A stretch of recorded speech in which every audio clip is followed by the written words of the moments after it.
Bonjour à vous et merci de toujours nous être fidèles à un nouveau numéro de Twittos.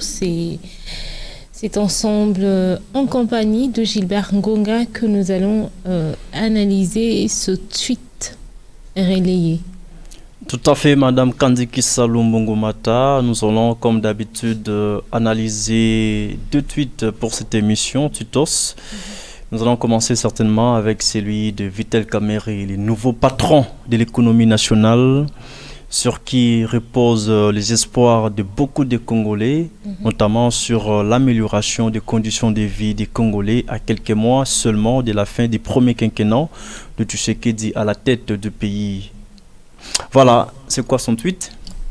Déjà, il faut rappeler que c'est le journaliste Yves Bouya qui fait un relais au fait des propos de Vital Kamerhe, tenu à Bukavu où il s'est enrôlé.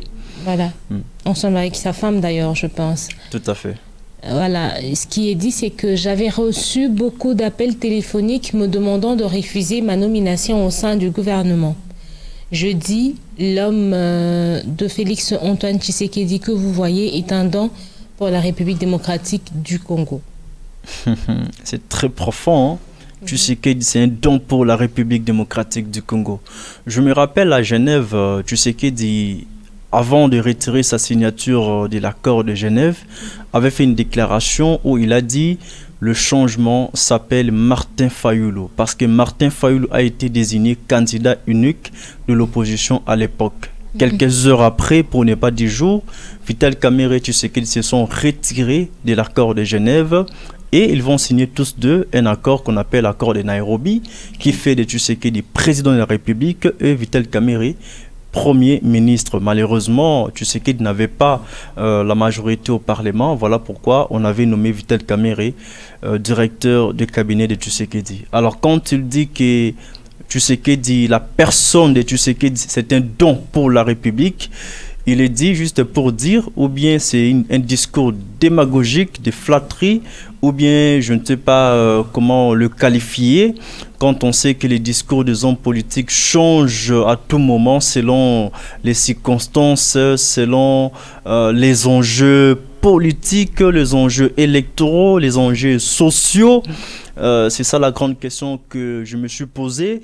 Mais il a reçu beaucoup d'appels que refuser, pour plutôt refuser le portefeuille de la défense, plutôt de l'économie nationale. Et je me dis finalement, il y a deux hypothèses. Soit il accepte pour l'intérêt du peuple congolais, soit il accepte ses portefeuilles pour ses intérêts égoïstes et personnels. Mais tout ce que je sais, c'est que quand on est à la tête d'un ministère, vous devez travailler pour les intérêts du peuple congolais pour qui vous êtes nommé, et ensuite pour vos propres intérêts. Là, c'est une logique assez normale. Et les gens qui l'ont appelé pour qu'il refuse ce portefeuille de l'économie nationale, ce sont les gens qui voient en lui président de la République en fait. Ils font de lui président de la République et ils ne veulent pas que ses ambitions présidentielles soient étouffées par le fait qu'il a accepté le portefeuille de l'économie nationale. Pour eux, ils pensent que c'est la fin du monde. Non. On sait que Vital Kamerhe a été président de l'Assemblée nationale, il était directeur du cabinet de Tshisekedi. Il a joué beaucoup de rôles, en tout cas importants dans ce pays. Et aujourd'hui, accepter les portefeuilles de l'économie nationale, ce n'est pas aussi mauvais. Seulement, les gens qui l'avaient interdit ou l'avaient demandé de refuser cette nomination, ce sont les gens qui voient Vital Kamerhe président de la République. Parce qu'il faut rappeler les contextes, hein, Madame Kandi. L'accord de Nairobi, signé en 2018, à quelques, je dirais, jours, à quelques semaines de la tenue du deuxième cycle électoral en République démocratique du Congo, faisait de Vital Kamerhe candidat président de la République en 2023. Donc, en principe, le 20 décembre 2023, Tshisekedi devrait se désister en faveur de Vital Kamerhe, et c'était Vital Kamerhe qui devrait en fait postuler et pour recevoir à son tour le soutien total de Tshisekedi. Fort malheureusement, cet accord a été reconsidéré. Alors les gens du Kivu, Grand Kivu, Sud Kivu notamment, ne veulent pas que Vital Kamerhe travaille dans le gouvernement. Et je ne sais pas pourquoi. Je dis que la raison principale pour moi, en entame de cette émission, je crois qu'en politique, les accords se font et se défendent sur base des circonstances.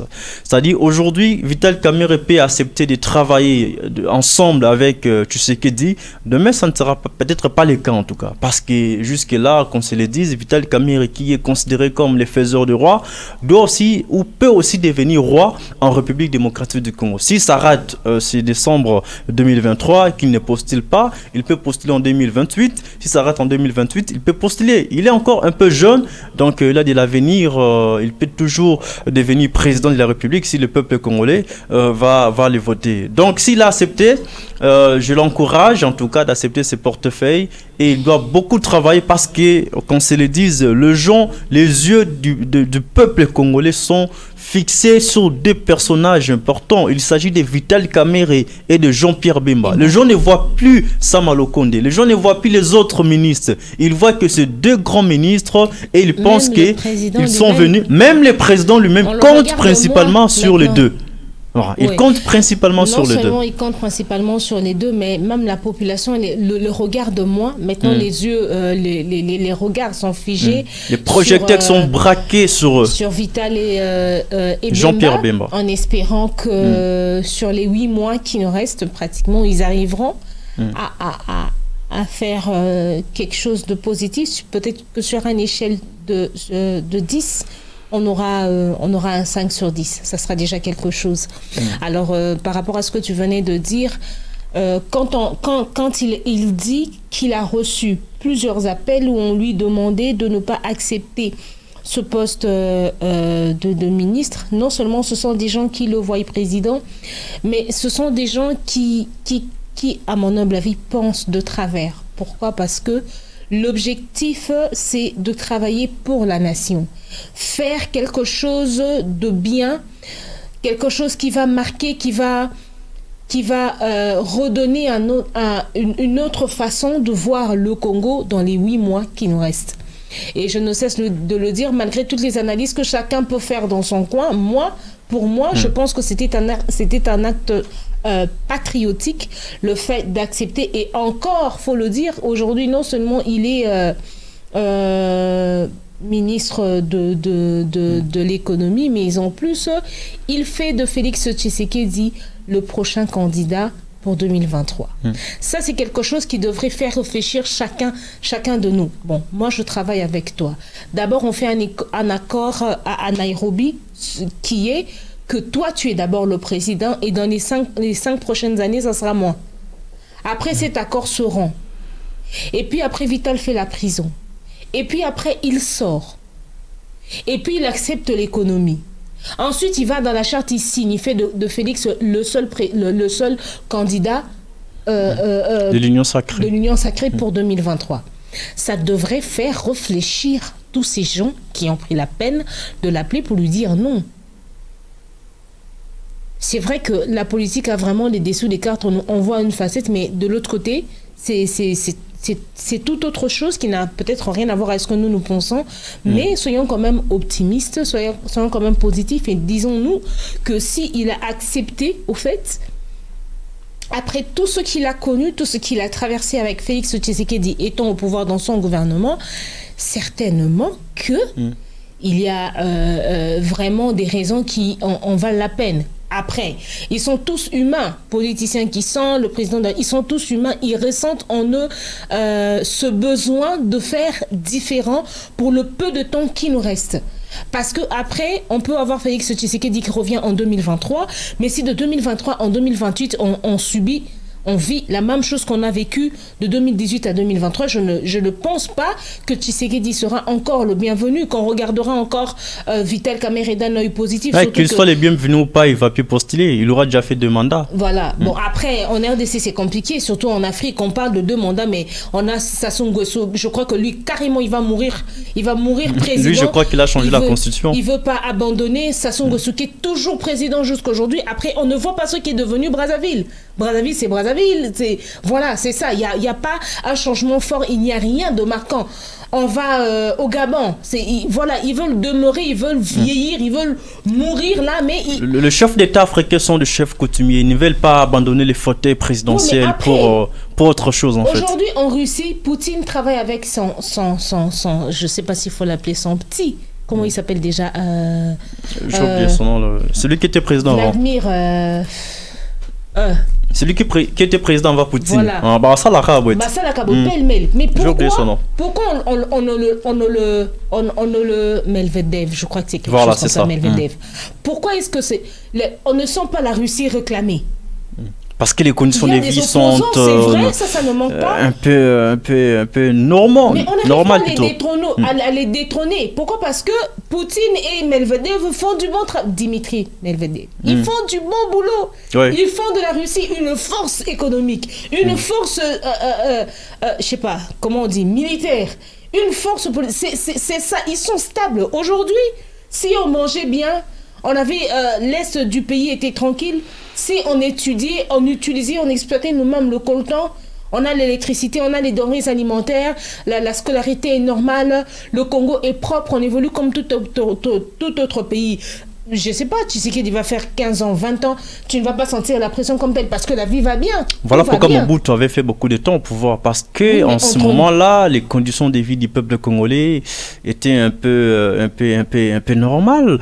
Et voilà, bon, Tshisekedi n'a pas mal fait, mais il a moins de temps, il a fait 4 ans, ça c'est la 5e année à la tête du pays, il a fait ce qu'il pouvait faire, et celui qui viendra après lui fera ce qu'il peut faire, et s'il va remplir, en tout cas on lui donne toutes les chances du monde pour mieux diriger le pays. Espérons. Bon, on va ouvrir les commentaires.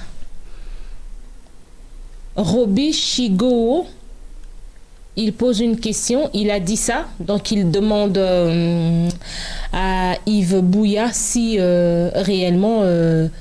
oui, réellement, il a dit ça dans son meeting tenu à Bukavu. Donc, les images sont là, ce sont des propos authentiques. Et Finda Nzola Meso écrit LOL. Voilà. Aldo Rissasi Benito, Atarissa Nakabisa. Bon, on ne parle pas swahili, malheureusement, c'est parce que si seulement on était avec Marina ici, elle nous aurait aidé à interpréter. Tout à fait. Patrick Kapand met des émojis de rire. Et puis il dit vieux VK assis à Silinaye. Non, vieux VK a silité parce que quand il était dans la prison centrale de Makala, quand il sortait de la prison, il avait dit que il était en convalescence politique. Là, il fait sa rentrée politique en fait, parce qu'il a mis beaucoup de temps sous silence. Il ne réagissait presque plus parce qu'il était dans la prison de Makala. Donc, je crois qu'il est rentré avec force en politique, et demain après-demain, jusqu'à aujourd'hui, Kamerhe fait partie des grosses pointures de la politique de la République démocratique du Congo. Dire qu'Assila, en tout cas, je ne suis pas d'avis, hein, il est toujours Kamerhe qu'on a connu. Et aujourd'hui, il est encore un peu plus fort, et demain, il sera encore fort. Bon, voilà. Henri Bouanamouzouri, vous ne vous adressez pas aux aveugles. La République n'appartient pas qu'aux mangeurs des sémences. Je regrette toute mon énergie dépensée pour vous défendre sur la toile lors de votre incarcération. Bon, voilà. Donc, Henri Bouanamouzouri n'est pas d'accord avec... les propos de Vital Kamerhe, et il dit regretter de l'avoir défendu sur la toile pendant son incarcération. Lémi Bayoka, ce monsieur Vital Kamerhe qui dit ça, alors le Congo est mort. Il ne se soucie pas de l'Est avec les balkanisations qui ne passent son nom et ne pense qu'aux poches. Bon. Mais la balkanisation pourrait être rendue possible si les Congolais ne sont pas unis. Et s'ils sont unis, ce pays ne sera pas divisé. Donc le fait pour Kamere d'accepter ces portefeuilles de l'économie nationale, c'est une façon pour lui de créer la cohésion nationale et de travailler pour l'intérêt du peuple congolais. Nzaou écrit Mawa pour ce pays, Armageddon. Il dit il n'y a que lui et les talibans qui peuvent dire de telles bêtises et y croire. Nous autres sommes déjà vaccinés contre ce genre de mensonges. Avec vous, le pays a touché le fond. Docteur Géry Malemba, avons-nous quelle qualité de politicien? Voilà. Djibril Lumingu, si et seulement s'il aurait réellement tenu ce passage, je cite, dans ce que cet homme est un farceur et ne va rien foutre. Non, il faut savoir Mark que, my words. vous l'avez dit, il y a beaucoup de dessous des cartes en politique. Et ce que Kamere fait, il sait pourquoi il a tenu ce genre de propos devant une foule immense de gens. Et ces propos sont relayés par beaucoup de gens, notamment des journalistes. Il sait pourquoi. Qu'est-ce qui se cache derrière cette déclaration que non, les gens m'ont appelé pour me dire de refuser les portefeuilles de l'économie nationale. Et il a accepté de son propre gré de travailler avec Tshisekedi. Donc il sait pourquoi il a fait cette déclaration. Derrière ça, on pourra peut-être creuser pour savoir davantage ce qu'il a voulu en tout cas dire par là. Voilà. Arsène Ngoya, plus que patriote, Ewo Minachoka. Enfin, ça quand même, je peux interpréter. Minachoka, ça veut dire que je suis fatigué. Ok. Junior Botomo, la chute de Kamere viendra de Bukavu. Les Sud-Kivusiens ne sont pas dupes. Ok. Ce sont les Sud-Kivusiens qui ont plutôt soutenu Kamere pendant qu'il était dans la prison de Makala. Ce sont eux aujourd'hui qui sont contre Kamere pour la simple raison qu'il a accepté les portefeuilles de l'économie nationale. C'est vouloir une chose et son contraire. Donc, ils sont amis avec Tshisekedi, les deux sont amis, ils ne sont pas adversaires. Ils travaillent pour les comptes du peuple congolais. Accordons-leur la chance de travailler et voir ce que ça peut donner à la fin. Junior Botomo, la chute de Kamere viendra de Bukavu. Ah d'accord, ça on a déjà lu. Et puis il y a Chris qui dit vieux Oyo Asili comme Mungwananzungu Kakaboyi. Et puis il met des émojis de pleurs. Voilà. On peut avancer. Ça c'est une petite vidéo qu'on a placée pour nous permettre de voir... c'est le meeting en question. C'est toute la population qui est venue l'entourer. On continue de voir les extraits en vidéo.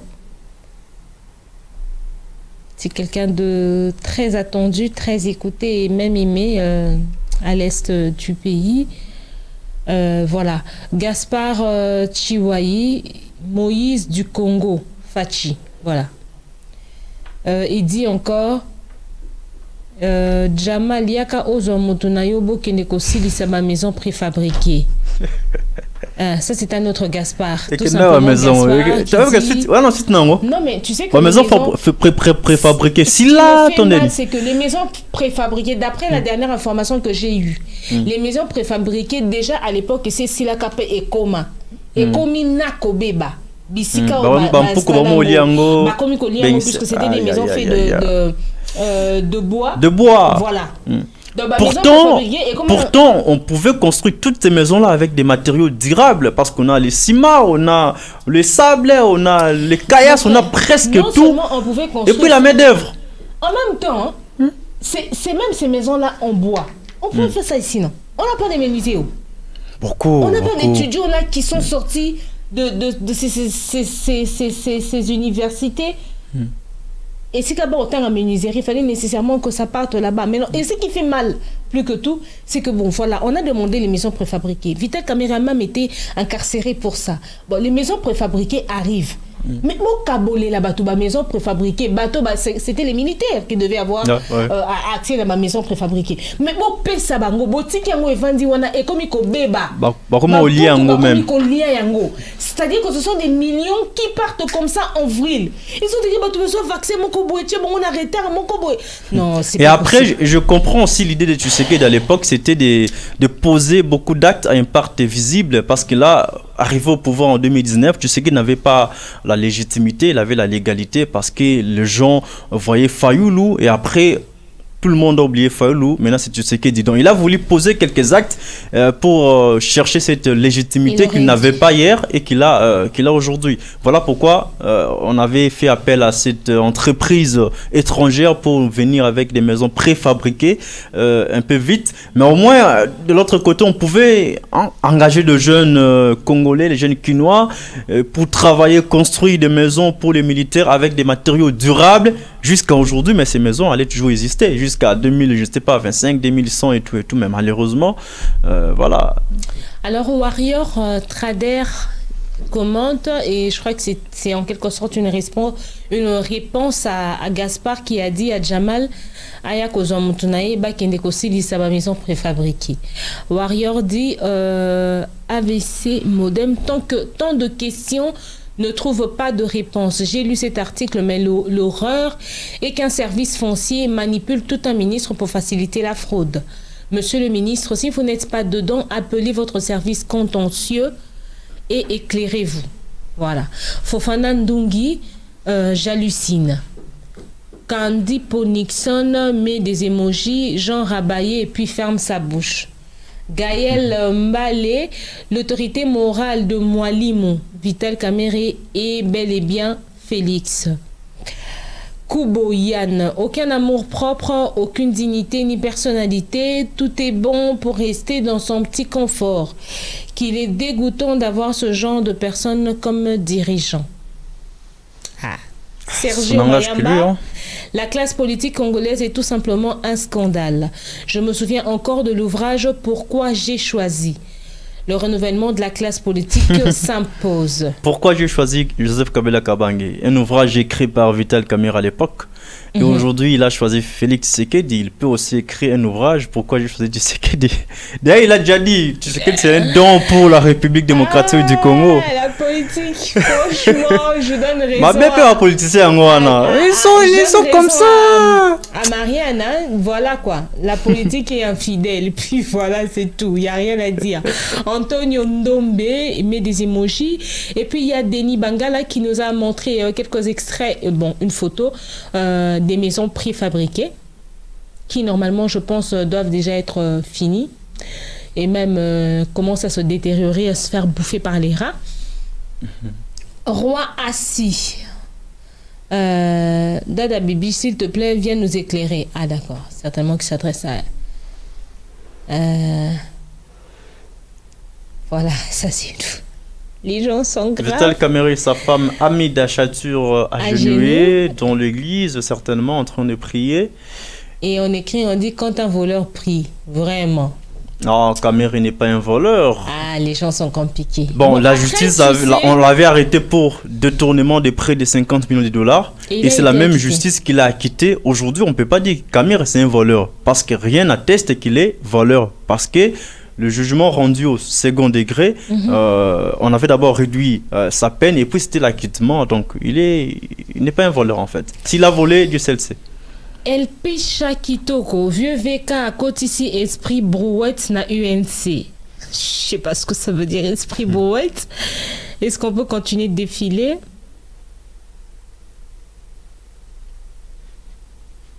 Encore un peu, voilà. Ingénieur Yann Amiral, pouvez-vous nous partager la vidéo? Ah d'accord. Victor Kamboulou, bonsoir Monsieur Bouya. Comment entrer en contact avec vous?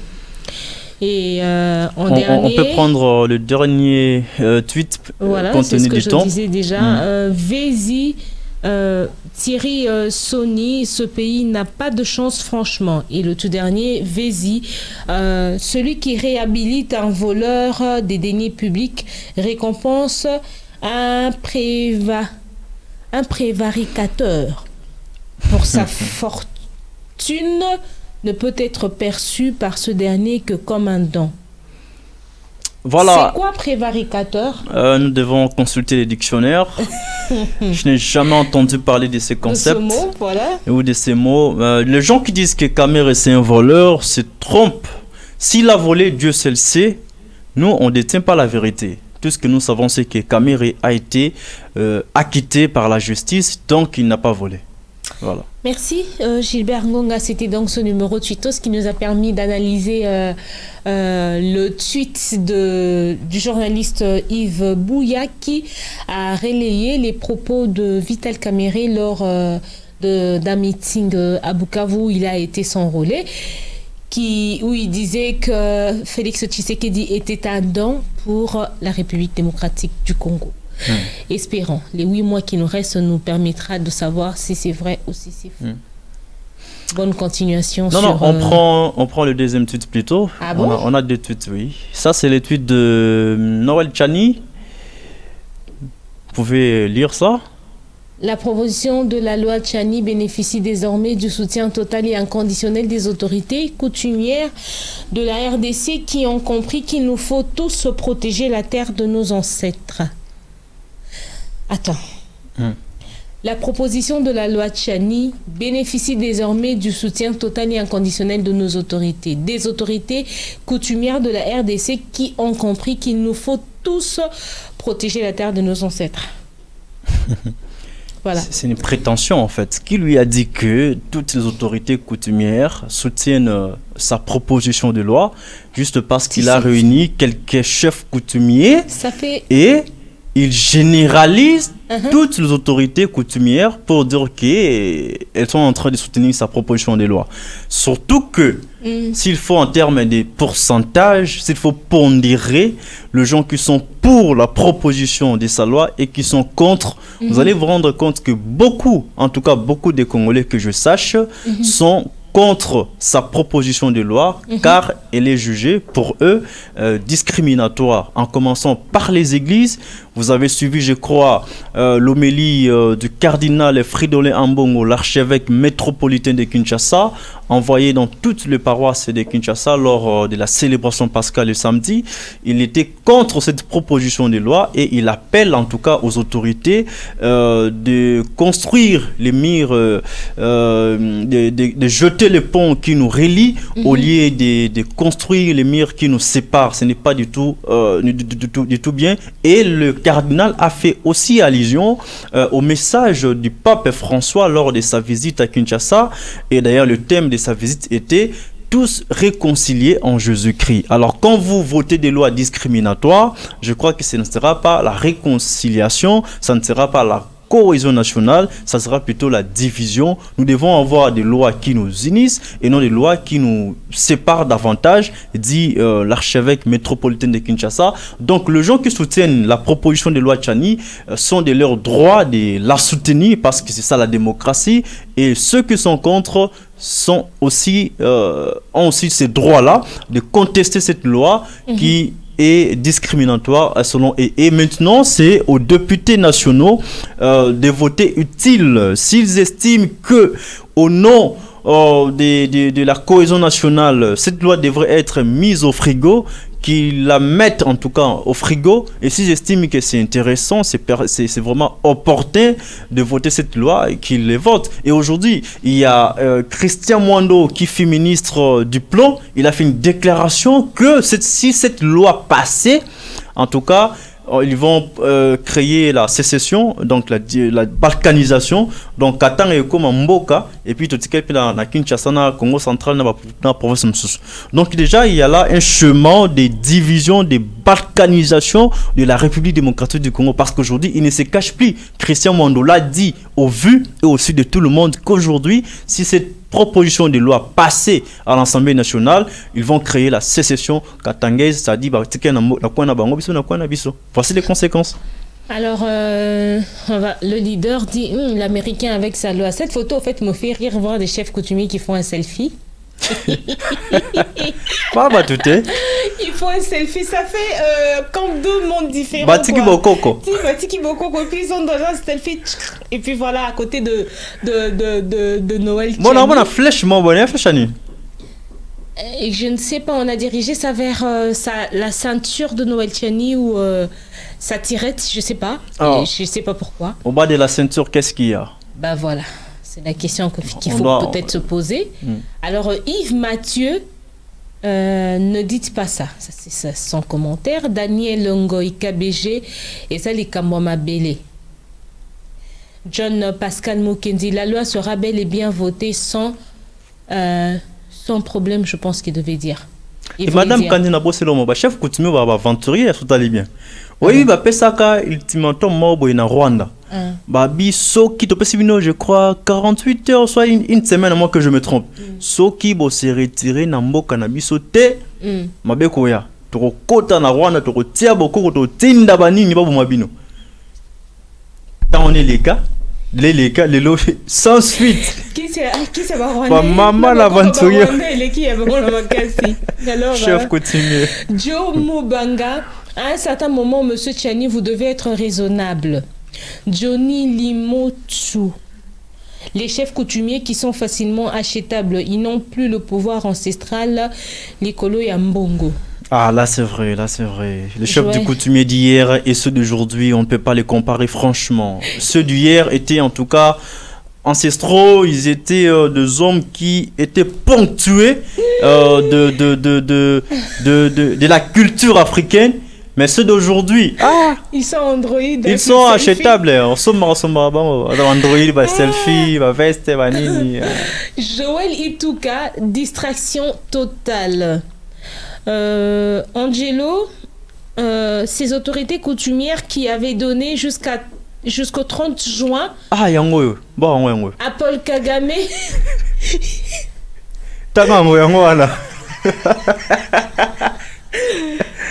Ils n'ont même pas réussi à donner une canne au léopard. Comment feront-ils pour convaincre un peuple civilisé? Nous ne sommes plus à l'âge de la pierre taillée, papa. Dès là, on appelle ça jusqu'au 30 juin. Une mise à jour totale. Il y a pas une émission qui fait rire comme tu... Oh, mon gâté. Chef coutumier. 30 juin, les cas. Roi des Akimia. Papa, au contraire, on va gagner le territoire. Trésor Ngolou, nous sommes derrière vous et la proposition de la dite loi Tchani doit passer.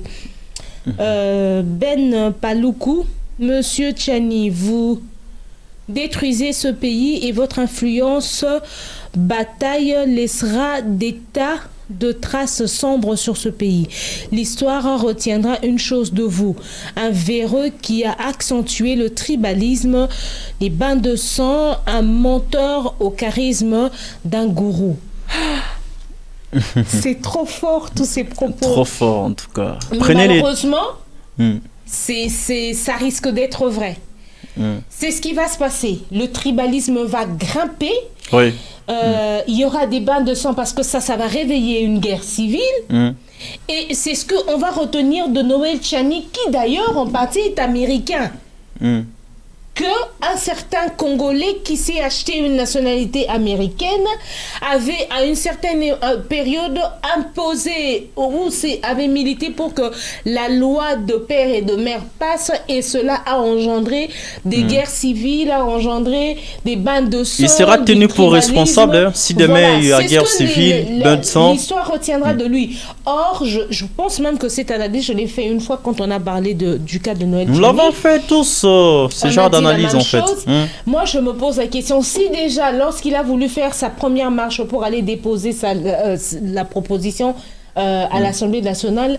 Pour mettre pression à l'Assemblée nationale, d'aligner sa loi. La première fois, on l'avait annulé. Et quand on lui a posé la question de savoir pourquoi est-ce que ça a été annulé, sur un tweet, il dit qu'il avait reçu un appel depuis l'Assemblée nationale qui le prévenait qu'ils allaient être attaqués. Alors, pour sécuriser les gens, il a préféré annuler cette marche pour la reprogrammer pour... un certain vendredi comme ça. Voilà. Bon, si seulement pour la marche, pour protéger ce nombre de personnes, il a décidé de se retirer. Et maintenant, comment il va faire avec les guerres civiles qui vont se réveiller après? Comment il va faire avec ce bain de sang? Il est grand temps qu'il se retire alors. Qu'il retire sa loi. Voilà. Sa proposition de loi. Cette loi ne peut pas passer. Elle ne passera pas. Il faut laisser à la population la liberté de choisir qui il veut à la tête du pays. Parce que ceux qui ont volé ou ceux qui ont escroqué, ce sont des pères et des mères. Chine et Gelou, c'est des pères et des mères. Voilà. Ram, père et des mères et consorts. Il y a plein de choses comme ça. C'est de pères et de mères qui ont enfoncé ce pays comme il se doit. Donc, à un moment donné, il faut qu'on arrête un peu de réfléchir de cette façon-là. Ça va nous permettre, ça va nous éviter le pire. Alors, Madame Kandiki Salou, nous sommes arrivés à la fin de cette émission Tweetos, au cours de laquelle nous avons, comme d'habitude, analysé tour à tour deux tweets. Il s'agissait du tweet de qui déjà? Les premiers? De Yves Bouya, Yves Bouya qui a relayé les propos de Vital Kamerhe, qui fait une déclaration puissante. Et pour lui, Tshisekedi est le don pour la République démocratique du Congo, mais aussi les tweets de Noël Tchani, ancien candidat malheureux à l'élection présidentielle de 2018, qui a reçu, selon lui, le soutien de tous les chefs coutumiers par rapport à sa proposition de loi, jugée pour certains discriminatoire. On va se retrouver demain avec le même plaisir pour faire le même travail. Au revoir. Au revoir.